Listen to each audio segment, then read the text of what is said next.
한국사 약속의 이름 최승건입니다. 자, 오늘 조선 전기 근세 21번부터 40번까지 풀어보도록 하겠습니다. 약간 어려운 부분 사실 좀 어렵죠. 예, 7급 문제, 9급 문제 이건 어려운 건데 우리들은 또 그 어려움을 헤쳐나가는 그런 기술을 터득했기 때문에 여러분들 점점 문제 풀수록 자신감이 생겼습니다. 저는 생각을 하면서 21번부터 풀어볼게요. 자, 21번 기억에 대한 설명으로 옳은 것은 임금께서 말하기를 칠사 7가지의 일이죠. 여기서 말하는 칠사가 변직원이 대답하기를 농사와 양잠을 성하게 하는 일, 기억을 일으키는 일, 소송을 간략하게 하는 일, 간사하고 교활함을 없애는 일, 군정을 닦는 일, 군대에 관련된 것이죠. 그 다음에 호구로 늘리는 일, 인구 늘리는 거, 부역을 고르게 하는 일이 바로 칠사입니다. 조선 수령의 의무입니다. 칠사가. 자, 그럼 여기서 말하는 칠사 뭐가 있을까요? 1번 유학에 힘쓰게 한다. 2. 도적이 없게 한다. 3. 호적을 정리하고 군역과 유역을 감독한다.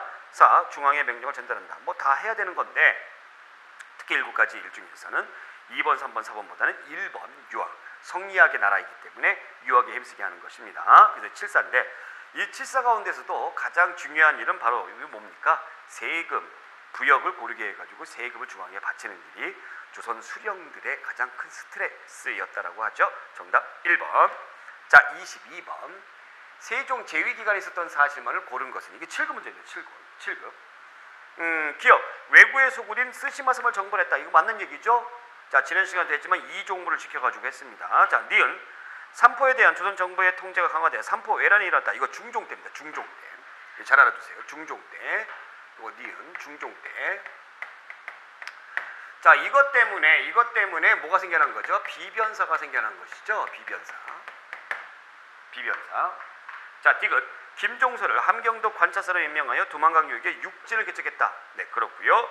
리을. 압록강변에 여진족의 침입이 잦아지자 최윤덕을 파견하여 그들을 토벌했다. 네, 사군이죠. 사군. 미음. 쓰시마 도주와 개해 조약을 맺어 연간 50척의 세견선을 파견할 수 있게 하였다.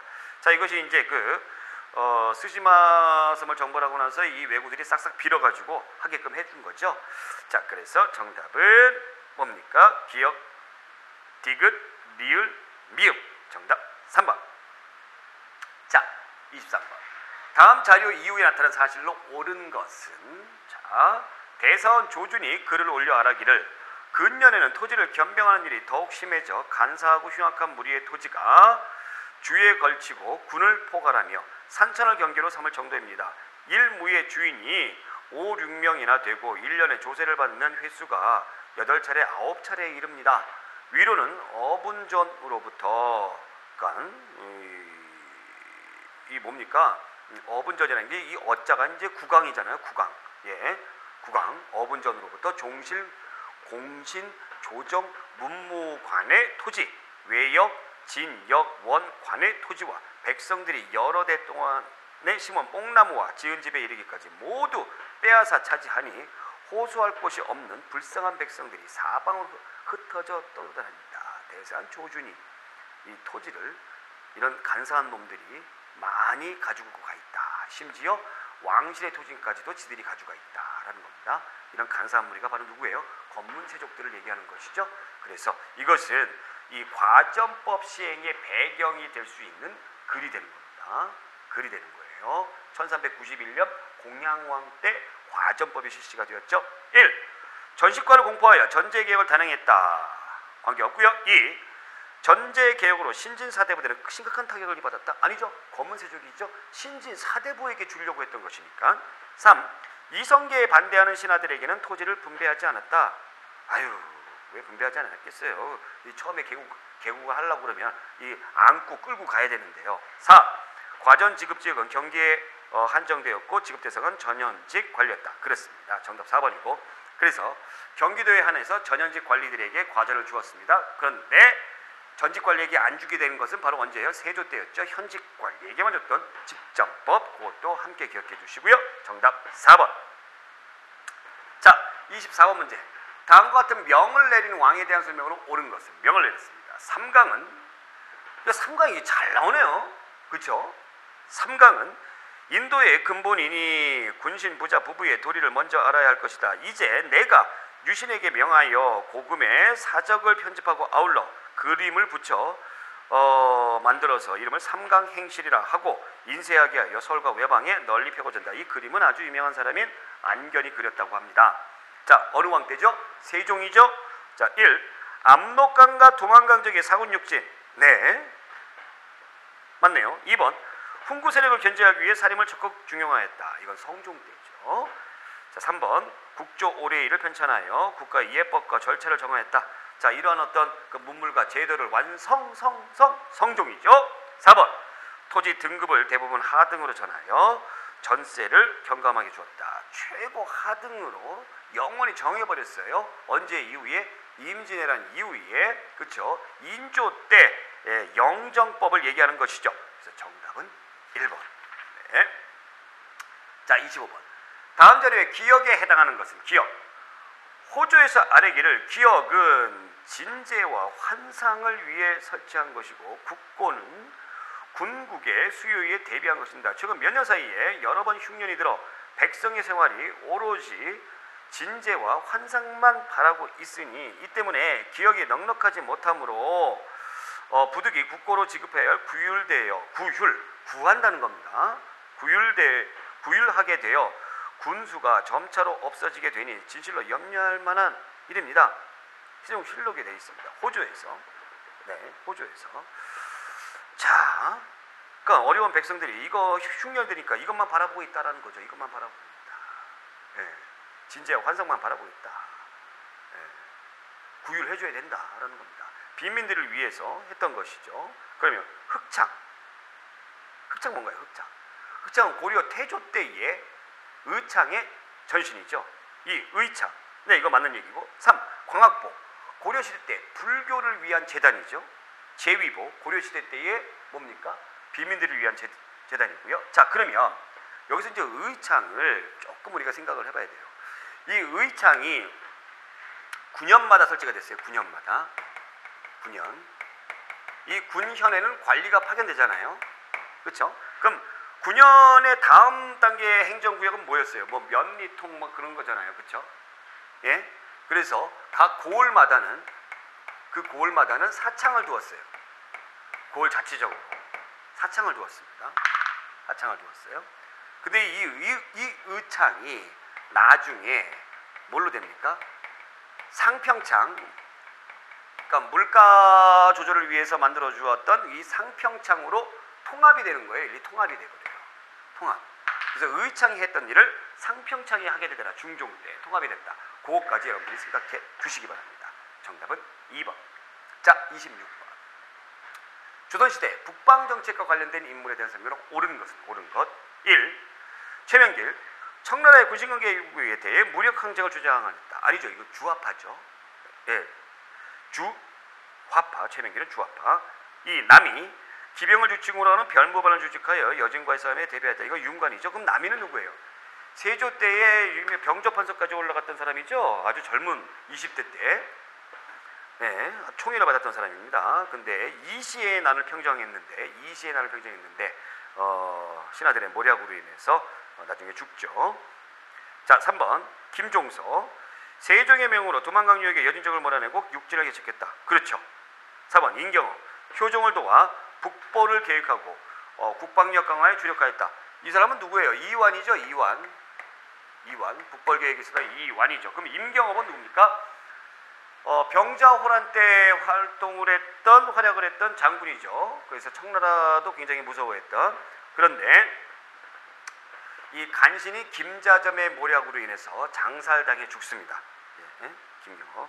아까운 사람이라고 볼 수가 있어요. 정답은 3번. 자, 27번 볼게요. 임진왜란 때 주요 전투를 벌인 순서대로 바르게 나열한 것은 이것도 역시 우리가 흐름을 파악하면서 한번 풀어보도록 하겠습니다. 권율 장군의 행주산성에서 왜군을 크게 무찔렀다. 자, 권율 장군의 행주산성은 언제 이후입니까? 여러분들이 그 일본 애들이 평양성을 함락하고 그 다음에 명나라 원군이 들어오게 되면서 빼앗기죠. 그때 이후죠. 니은 조선과 명나라 군대가 합사하여 평양성을 탄환했다. 그렇죠? 이것이 그러니까 권율 장군의 행주산성 바로 전이겠네요. 그렇죠? 자, 그 다음에 진주 목사 김시민이 왜 대군을 맞아 격전 끝에 진주성을 지켰다. 자, 김시민이 진주 목사로 부임을 하게 되면서 어떻게 했냐면 요 지역에 있는 자잘한 그 전투에서 외놈들을 이겨요. 외놈들이 이깁니다. 자, 그러다 보니까 왜군들이 화가 나죠. 화가 나가지고 김시민을 가만두면 안 되겠다 해서 대규모 병력을 동원해서 진주성을 치려고 합니다. 자, 이때 의병장인 곽재우도 여기에 참여를 하게 되는 거죠. 그런데 이것을 참여하면서 이겼습니다. 지켜냈습니다. 자, 그러면 리을 이순신 장군이 한산도 앞바다에서 외수군을 격퇴하고 제해권을 장악했다. 자, 요것도 이제 임진왜란 초반기죠. 1592년도 초반기입니다. 옥포전투 한산도 됐죠. 자, 그러면 이게 여러분들 잘 보세요. 제해권을 딱 장악해버리니까 일본 애들이 호남 지방의 곡창지대로 가는 길이, 바다로 가는 길이 막혀버립니다. 그럼 어디를 택해야 돼요? 육로로 가야 돼요. 육로로 가야 돼요. 그런데 육로로 가기 위해서는 진주성을 반드시 넘어야 되는 거죠. 그렇죠? 그래서 진주성 싸움이 벌어진다라는 거예요. 그래서 여러분들이 디귿이 리을 바로 다음이 되는 겁니다. 바로 다음. 그 흐름을 여러분들이 생각했어요. 그러면 리을, 디귿, 니은, 기억이죠. 기억입니다. 그래서 정답 4번. 자, 28번. 미주친 이 사람에 대한 설명으로 옳은 것은 이 사람은 3, 4세에 문과에 급제하여 관직 생활을 시작했지만 곧 모친상을 당하여 3년간 상복을 입었다. 3년상이 끝나고 관직에 복귀했으나 을사사화 등으로 조정이 어려워지자 이내 관직의 뜻을 접고 1546년 40대 중반의 나이에 향리로 퇴거하여 학문연구에 전념하였다. 이후 경상도 풍기 군수로 있으면서 주세웅이 창설한 백운동 서원에 대한 사액을 청원하여 실현을 보게 되었으니 이것이 조선왕조 최초의 사액서원이 소수 서원이다. 뭡니까? 이황이죠. 태괴 이황입니다. 옳은 것. 1. 설이 망국론을 부르짖으며 당시 설의의 폐단을 강력하게 비판했다. 자, 이게 뭔 말이냐면은 행정실무 관료들을 설의를 뜻하는데 얘네들이 중간에서 다 헤쳐먹는다라는 얘기죠. 올라가는 세금들을 중간에서 다 헤쳐먹는다. 특히 얘네들이 헤쳐먹는 것이 방납이었습니다. 방납은 뭐였어요? 공납의 폐단이죠. 공납의 폐단. 원래 직접 특산물을 올려줘야 되는데 대신 납부하게 하는 중간업자들이 있었던 것이죠. 그러면서 여기서 이제 커미션이 들어가게 되는 거죠. 예, 부정부패가 들어가게 되는 거죠. 자, 요것이 이제 조식의 내용입니다. 조식. 자, 2번. 9차례 과거 시험에 모두 장원하여 구도 장원공. 아, 천재죠, 천재. 누굽니까? 2입니다. 2. 3번. 주의의 성리설을 받아들였으며 이기 철학서에서 이의 절대성을 주장했다. 2를 더 강조했습니다. 누굽니까? 이황이죠.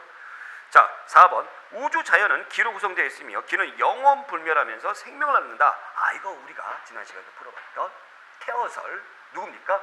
서경덕이죠. 서경덕. 자, 정답 3번. 9급 문제라기보다는 7급 문제 가까운 문제였습니다. 자, 29번. 시기별 대외 교역에 대한 설명으로 옳지 않은 것은 역시 7급 문제예요. 1. 고조선 위만 정권은 진국과 한 사이의 교육을 중개했다. 그렇죠. 2. 통일신라 교통로인 신라도를 통해서 당과 직접 교육했다. 이 신라도는 발해가 신라로 가는 길, 그 신라도죠. 당과의 교육길이 아니죠. 네, 틀렸고요. 3. 고려 송해 종이와 인삼을 수출하고 서적과 약재를 수입했다. 그렇습니다. 4. 조선 류큐 동남아시아에서 물소불 침향을 들어왔다. 뭐 류큐라든가 이런 동남아시아 국가들하고도 교육을 했었죠. 네, 그래서 정답 2번. 자, 30번. 미주친 농서가 편찬된 왕대의 경제생활로 옳은 것은 이런 문제가 잘 나온다는 얘기예요. 그러니까 이 농서가 뭐라는 걸 알아야지만 또 이 왕이 누구라는 걸 또 알겠죠. 각 지역의 풍토가 달라 곡식을 심고 가꾸는 법이 옛글과 다 같을 수 없습니다. 이에 여러 도의 감사들이 주현의 늙은 농부를 방문하여 실제 농사 경험을 들었습니다. 저희 정초 등은 이를 참조하고 농서를 편찬했습니다. 정초 등은 직접 방문해가지고 다 물어봤다는 얘기죠. 자, 이게 바로 뭐예요? 우리 실정에 맞는 농사직설입니다. 농사직설. 그러니까 누구 때예요? 세종 때죠. 실패 시장에 어물을 판매했다. 이게 이제 판매 상업 활동이 활발해지는 그런 시기를 의미하는 것인데 조선 후기 때의 모습이고, 녹비법을 활용하여 지력을 회복했다. 이 지력이라는 건 이제 토지의 어떤 생산력 그런 걸 얘기하는 거잖아요. 그러니까 농사를 짓게 되면은 토지의 양분이라든가 이런 것이 없어지게 되면서 땅이 황폐해집니다. 그래서 이제 뭐를 주는 겁니까? 거름을 주는 거예요. 근데 이 녹비법, 이 녹색 비료를 준다 해서 녹비법인데, 이 녹비법은 풀이라든가 또 그다음에 잎이라든가 완전히 썩은 것이 아니라 좀 덜 썩은 거, 그런 것을 비료로 주는 그런 방법을 녹비법이라고 합니다. 그러니까 농사시설에 들어가 있을까요? 농사 관련되어 있습니까? 그렇죠. 자, 3번 고구마 감자를 구황작물. 고구마 감자는 언제 나오는 거죠? 조선 후기 때에 나오는 거죠. 고구마 같은 경우는 영조 때 일본에서, 감자 같은 경우는 헌종 때 청나라에서 나오는 겁니다. 4번 시전에서 남초를 권했다. 남초가 뭐예요? 담배죠. 담배입니다. 이 남초 임진왜란 이후 조선 후기 때의 모습이죠. 그래서 정답은 2번. 네, 좋은 문제입니다. 이 문제 상당히 좋은 문제네요. 자, 31번 조선 전기의 군사제도에 대한 설명을 옳지 않은 것은? 네, 이것도 7급 문제인데 굉장히 좋은 문제죠. 5위 도총부가 군무를 통괄하였다. 조선 전기 때의 군사제도 중앙군을 5위라고 했죠. 5위. 네, 5위인데 이 5위를 담당하는 부서다 해서 도총부. 자, 2번 지방의 주요 거점을 중심으로 진관을 편제했다. 진관이라는 건 이제 군사 기지를 얘기하는 건데, 진관 체제, 조선 전기 때 진관 체제, 세조 때 나왔던 진관 체제 있죠. 3번 잡새꾼은 생업에 종사하다가 일정 기간 군사 훈련을 받았다. 그렇죠. 이게 원래 예비군 성격이죠. 4번 금이형을 설치하여 도성을 수비했다. 이게 정답일 건데, 그 금이형은 뭘까요?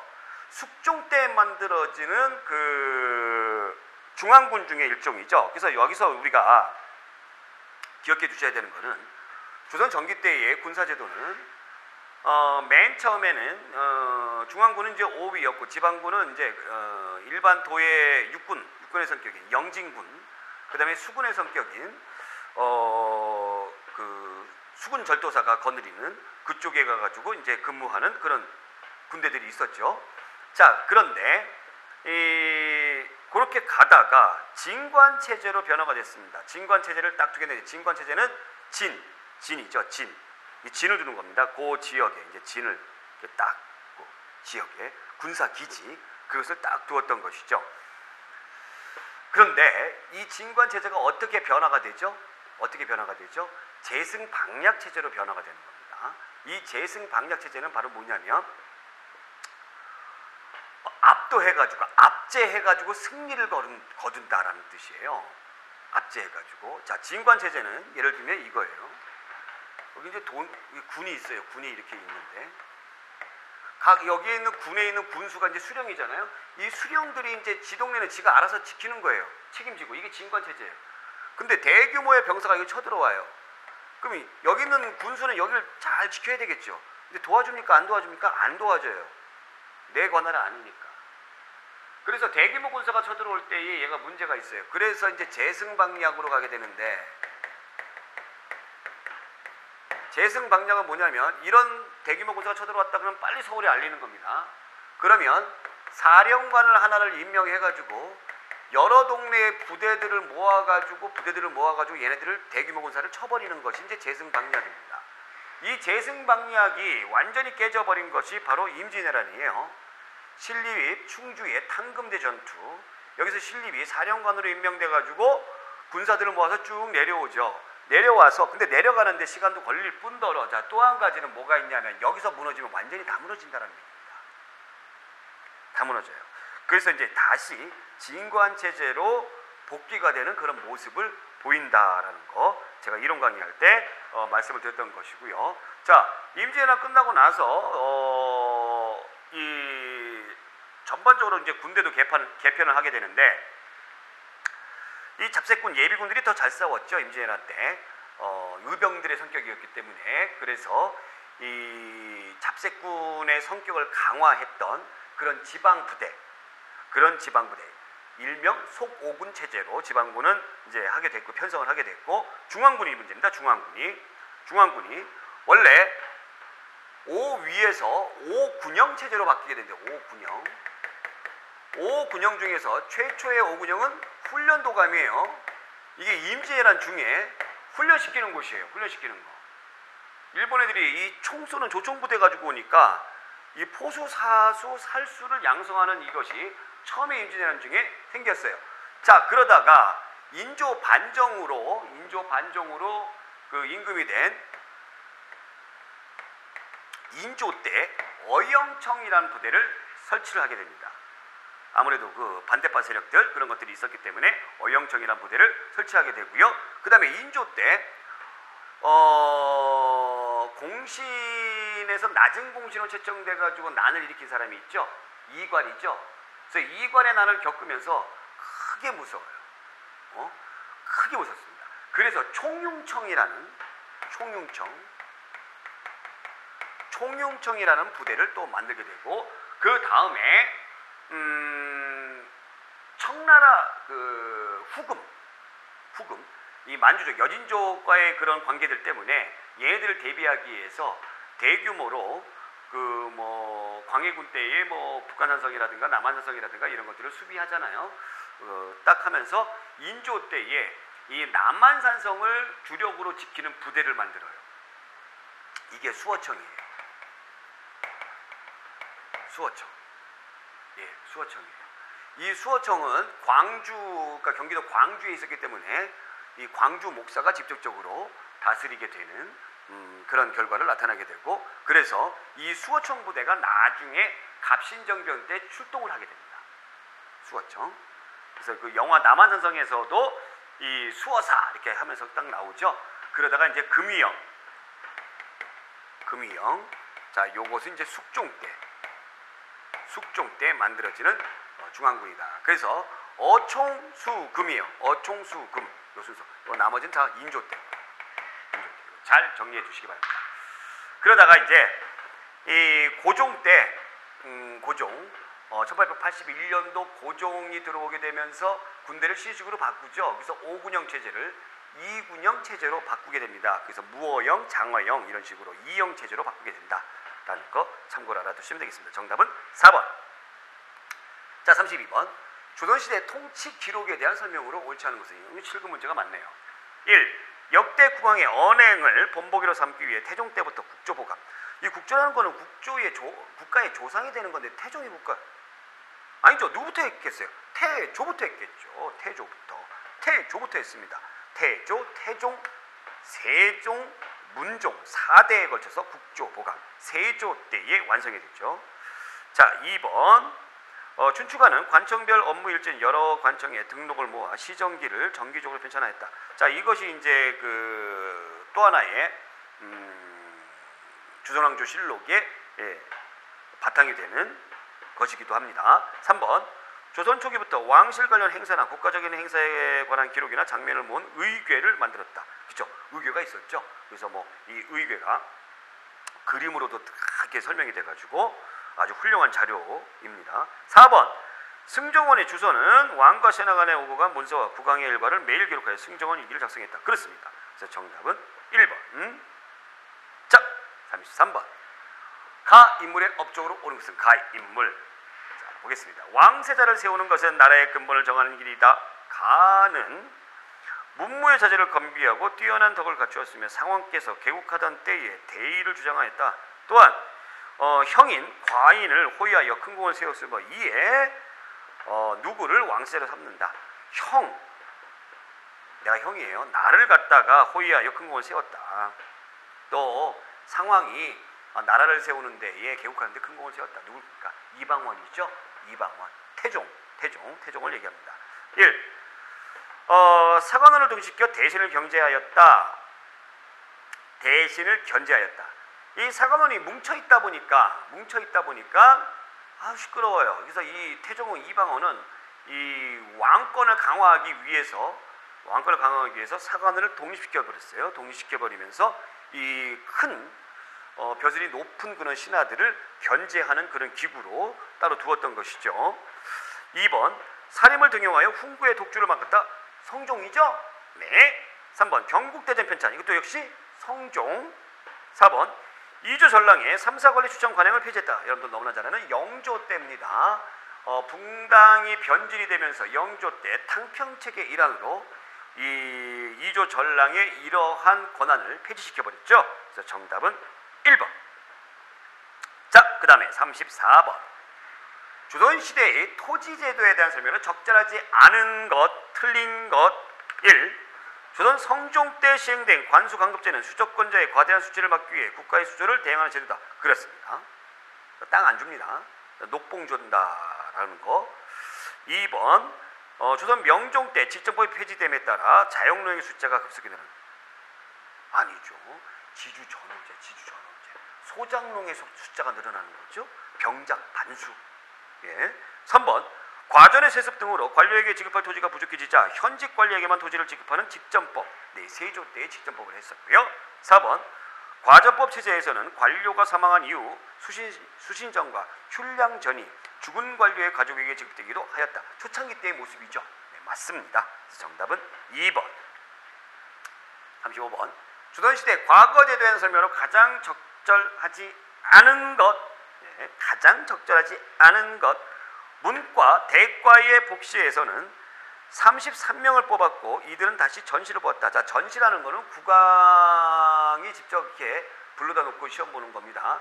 이 전시는 이 등수를 매기는 거지 합격 여부를 따지는 건 아니에요. 그러니까 복시, 그러니까 초시, 복시, 전시가 있는데 초시, 복시, 복시까지 가가지고 그러니까 1차 초시, 2차 복시 여기까지 해가지고 합격 여부를 따지는 거다라고 보시면 되겠고요. 2. 문과, 대과의 최종 합격자는 지역과 상관없이 성적에 따라 갑을병으로 나뉘었다. 그렇죠? 갑을병. 그래서 최종으로 몇 명 뽑습니까? 33명 뽑는다. 자, 그 다음에 3번. 문과는 문과처럼 대과와 소과의 구분은 없었으나 초시, 복시, 전시를 치르는 것은 문과와 마찬가지다. 그렇습니다. 4번. 소과, 복시의 합격자 수는 각도의 인구 비율로 배분됐다. 소과입니다. 소과. 자, 문과에서 소과와 대과로 나눠지죠. 그러니까 문과, 일반적으로 문과다 한다 그러면은 이제 대과를 얘기해요. 대과. 또 문과다 한다 그러면은 소과, 대과를 합해서 통칭하기도 합니다. 근데 여기에서는 의미가 뭐예요? 대과를 얘기하는 건데 이 대과가 이제 중앙의 관리로 나아가는 시험이에요. 중앙의 관리. 그러면 소과는 그 지역에서 그냥 알아서 어떤 명예직이다라고 보시면 되겠습니다. 자, 그럼 이 소과는 역시 초시, 복시, 전시가 있습니다. 근데 여기 문제 잘 보셔야 돼요. 각도의 인구 비율로 배분되었다. 각도의 인구 비율로 배분되었다. 그럼 인구가 많은 데는 막 이렇게 좀 더 뽑고 인구가 적은 데는 좀 덜 뽑고 그렇지 않다라는 얘기입니다. 그렇지 않아요. 정해져 있습니다.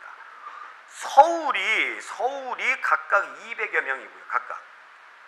여기서 말하는 각각은 뭘 의미합니까? 생원, 진사 그 얘기하는 거고, 그 다음에 지방, 팔도 각 도마다 500명을 각각 뽑았다라는 겁니다. 서울에서 보는 시험을 한성시, 지방에서 보는 시험을 향시라고 했던 것이죠. 주의하시기 바라고요. 정답 4번. 자, 36번. 다음은 임진왜란과 관련된 설명이다. 이를 시간 순으로 봐야하는 것은. 이것도 이제 여러분들이 이렇게 흐름 봐가면서 푸시면 되겠죠. 신립장군이 충주의 탕금대에서 왜군과 싸웠으나 패배했다. 네. 초창기 때의 모습이죠. 임진왜란. 니은 군민들이 첨사, 정발의 지휘 아래 왜군과 싸웠으나 패배했다. 정발, 부산성 전투죠. 이게 동래성, 부산성. 일본인들이 여기를 쳐들어오잖아요. 자, 그 다음에 디귿, 조선수군이 옥포에서 첫 승리를 거두었다. 언제? 평양성으로 임금이 피난을 가는 동에. 리을, 왜군이 평양을 점령했다. 그럼 맨 처음에 뭘까요? 이 부산 쪽으로 쳐들어온 거죠. 그래서 니은 맨 처음에 골라주고 이것을 막기 위해서 북상하는 왜군을 막기 위해서 신립을 파견했죠. 제승방야 그리고 기역이고요. 근데 패배했습니다. 패배했어요. 자, 그래서 이제 쭉 평양으로 갑니다. 평양으로 쭉 가는데 여기에서 기쁘게도 첫 승전보가 들려오죠. 그것이 이제 이순신의 옥포전투, 옥포해전. 그러나 왜군이 평양을 점령했다 였습니다. 그래서 니은, 기역, 디귿, 리을 2번 골라주시면 되겠습니다. 자, 37번. 역시 또 나오죠. 다음은 인조 반정 이후에 17세기 발생한 사실을 순서대로 하는 것을 이것도 역시 우리가 흐름 생각하면서 풀어보겠습니다. 사막사가 심행에 끌려가 죽음을 당했다. 이 사막사가 뭐예요? 사막사가. 네, 그냥 청나라 끝까지 반대하는 아주 고집스러운 신하들이죠. 그래서 끌려가서 죽임을 당하였다. 그럼 뭐 병자호란 후가 되겠네요. 니은 이괄이 평안북도에 반란을 일으켜 서울까지 점령하는 사태가 벌어졌다. 이괄의 난 인조 집정기에 디귿 후금이 태종은 광해군을 위하여 보복한다는 명분을 걸고 정묘호란을 일으켰다. 즉 정묘호란은 인조 반정으로 인조가 집권을 하고 나서 이 후금이 쳐들어온 사건이죠. 리을 후금이 국권을 청으로 고치고 조선에 대해 군신관계를 맺을 것을 요구해왔다. 그러면서 일어난 사건이 병자호란이었습니다. 자, 그러면 맨 처음에 골라줄 거는 바로 이제 뭐예요? 이괄의 난이죠. 네, 이괄의 난입니다. 자, 이괄의 난이 일어났어요. 그리고 이괄의 난이 일어나면서 이괄이 후금에게 얘기를 하죠. 인조에 대해서 안 좋은 점을 막 너희 나라 쳐들어갈 거야. 너희 나라 싫어해. 이러면서 정묘호란이 일어나고요. 디귿 그 다음에 이제 병자호란, 리을 기역 되겠습니다. 정답 2번. 자, 그 다음에 38번. 또 순서들이에요. 다음 사건들을 일어나는 순서대로. 요건 쭉 보니까 전부 다 뭐예요? 사화와 관련된 거죠. 사화. 기역. 훈구 세력은 김일성 등의 살인학자를 죽이거나 귀양보했다. 무엇사화죠?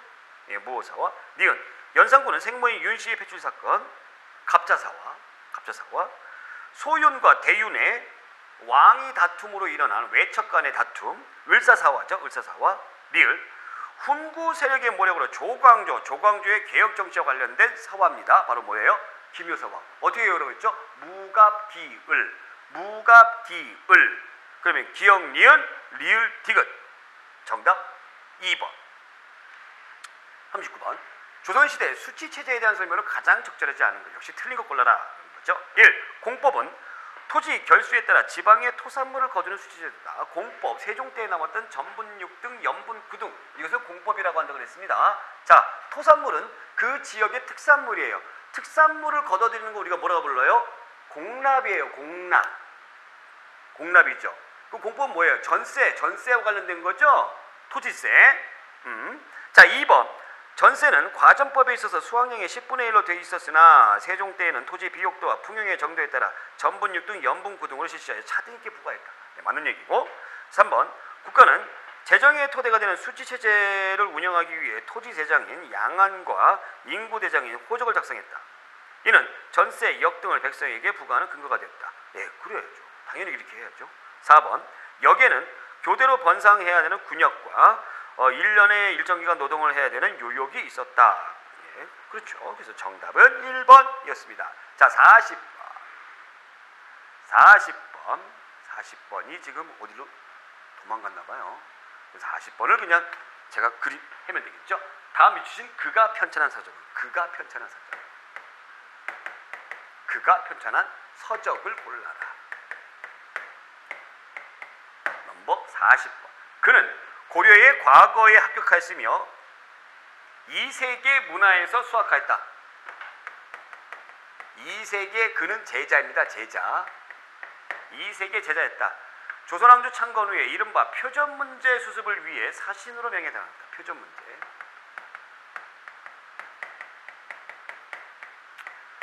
표전문제를 수습하기 위해서 사신으로 어디 갔다고요? 명나라에 갔다 온 사람입니다. 자,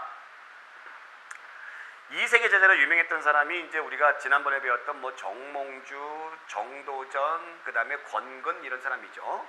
네, 권근 이런 사람이에요. 자, 그런데 여기에서 우리가 생각하는 게 이제 표전 문제입니다. 명나라에 보낸 외교 문서인데 여기에서 명나라에 보낸 외교 문서인데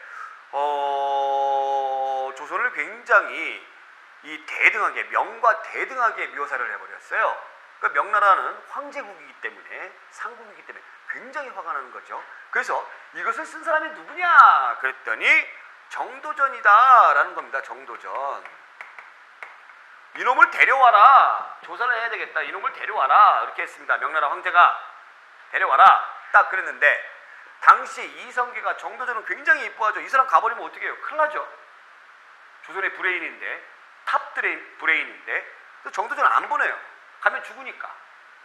그래서 누구를 보냅니까? 권근을 보냅니다. 권근. 예. 요 문제가